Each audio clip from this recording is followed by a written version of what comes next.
अस्सलाम वालेकुम एवरीवन। उम्मीद है कि आप सब ठीक ठाक होंगे।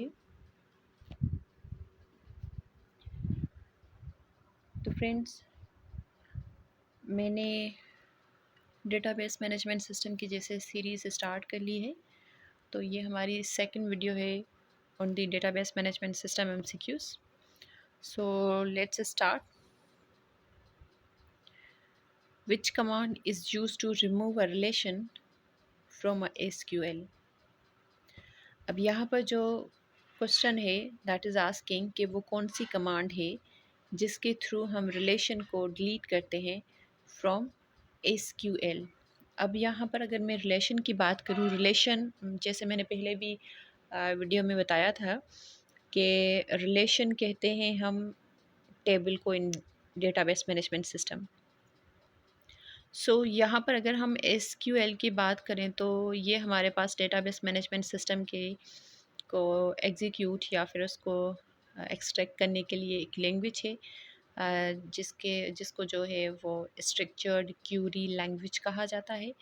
तो SQL में हमारे पास डिफरेंट कमांड्स होती हैं जिनके थ्रू हम डिफरेंट ऑपरेशंस जो हैं वो परफॉर्म करते हैं इन डेटाबेस मैनेजमेंट सिस्टम। सो अगर हमें रिलेशन को रिमूव करना है फ्रॉम SQL तो हमारे पास डिफरेंट ऑप्शन है, ड्रॉप टेबल, डिलीट, पग and remove. So the right option is a कि हम डेटाबेस मैनेजमेंट सिस्टम में रिलेशन को डिलीट करने के लिए ड्रॉप टेबल को कमांड को यूज़ करते हैं। Which of the following is generally used for performing tasks like creating the structure of relations, deleting relations and so on। अब यहाँ पर अगर हम बात करें तो हमारे पास डिफरेंट टाइप ऑफ लैंग्वेजेस होती हैं जो कि डेटाबेस मैनेजमेंट सिस्टम में इस्तेमाल की जाती हैं। जैसे फॉर एग्ज़ाम्पल DML हो गया, DDL हो गया और क्यूरी लैंग्वेज हो गई या फिर कंट्रोल डेफिनेशन लैंग्वेज हो गई जिसे CDL कहा जाता है। तो अगर यहाँ पर जो हमारे पास डिफरेंट ऑप्शन है कि फॉर एग्ज़ाम्पल हम किसी भी स्ट्रक्चर ऑफ रिलेशन को क्रिएट करना चाह रहे हैं या फिर उसे डिलीट करना चाह रहे हैं, सो उस पर्पज़ के लिए मोस्टली हम जो हमारे पास ऑप्शन है DDL, डेटा डेफिनेशन लैंग्वेज, ये यूज़ करते हैं for creating a new table या फिर the structure in database management system में किसी भी टेबल को स्ट्रक्चर बनाना है तो इस पर्पज़ के लिए हम DDL को यूज़ करते हैं। अगर यहाँ पर है कि DML, अगर मैं DML की बात करूँ तो डेटा मैनिपुलेशन लैंग्वेज, इसमें मोस्टली हमारे पास जो कमांड है जैसे इंसर्ट हो गया, अपडेट हो गया, ठीक है, और डिलीट हो गया, ये चीज़ें जो है वो हम यूज़ करते हैं इन DML में। और क्यूरी लैंग्वेज में हम क्यूरी को एक्सेस करने के लिए क्यूरी लैंग्वेज को यूज़ करते हैं। और control data language, control definition language में जो है वो हम यूज़ करते हैं कि how to control your language, जो कि हमारे डेटाबेस मैनेजमेंट सिस्टम में आती हैं जितनी भी लैंग्वेज, जैसे DDML हो गया या फिर DDL हो गया, उसको कैसे कंट्रोल किया जाता है उसके लिए हम यूज़ करते हैं कंट्रोल क्यूरी लैंग्वेज।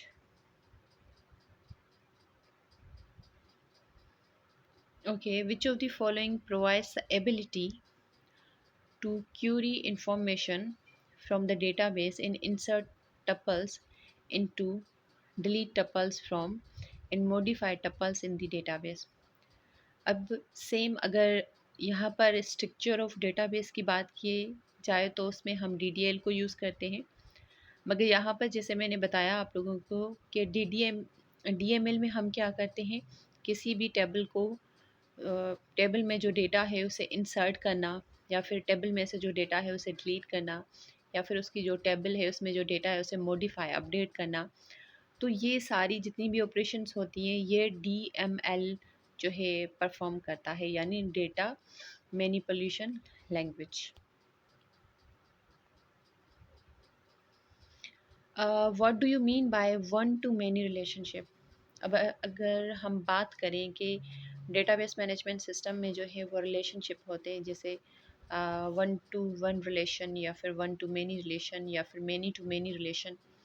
तो यहाँ पर जो क्वेश्चन है that is one to many relationship, कि अगर हमारे पास डिफरेंट ऑप्शंस है जिसमें है कि वन क्लास में है मेनी टीचर्स, तो ये हमारा one to one sorry one to many relationship नहीं बनता।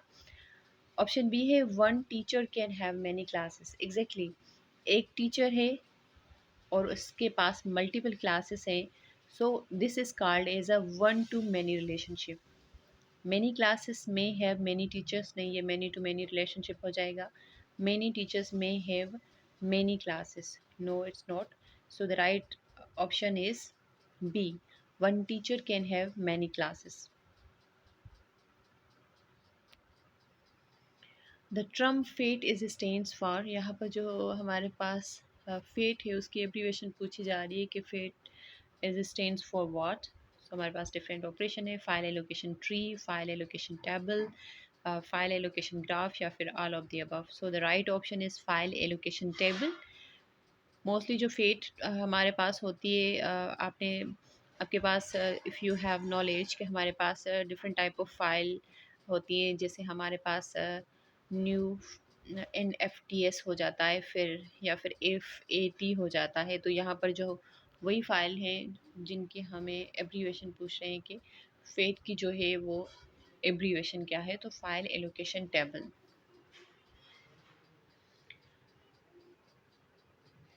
Okay, which of the following can be considered as the maximum size that is supported by FATE? अब अगर हम बात करें कि फाइल एलोकेशन टेबल की जो मैक्सिमम साइज़ है जो कि सपोर्ट करती है FAT, so that is 4 GB। 4 से कम या फिर मैक्सिमम 4 GB जो है फाइल साइज़ या फिर जो मैक्सिमम साइज़ है जो कि फेट जो है वो सपोर्ट करती है।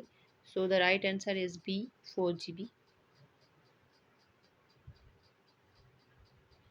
The term N T F S, जैसे मैंने पहले आप लोगों को बताया कि एन टी एफ एस या फिर एफ ए टी हो गया, ये टाइप ऑफ फाइल्स हैं। ठीक है, जैसे मैंने बताया कि फाइल एलोकेशन टेबल और इसकी जो एब्रीवेशन है वो हमें हम as a stands for what question दिया हुआ है कि refers to which one of the following, new technology file system या फिर न्यू फ्री फाइल सिस्टम या फिर new table type file system या both A and C. So the right option is A, क्योंकि N T F S stands for new technology file system.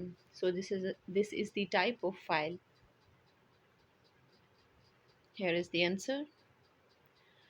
A huge collection of the information or data accumulated from several different sources is known as, अब for example हमारे पास huge collection of information या फिर data है और जो कि accumulated है from several different sources, वो डिफरेंट सोर्सेज से जो है वो उसको जमा किया गया है, means a huge collection of information या डेटा है। अब उसे आप क्या कहते हो, इन डेटाबेस डेटा मैनेजमेंट कहते हो, डेटा माइनिंग कहते हो या फिर डेटा वेयर हाउस या बोथ बी एंड सी।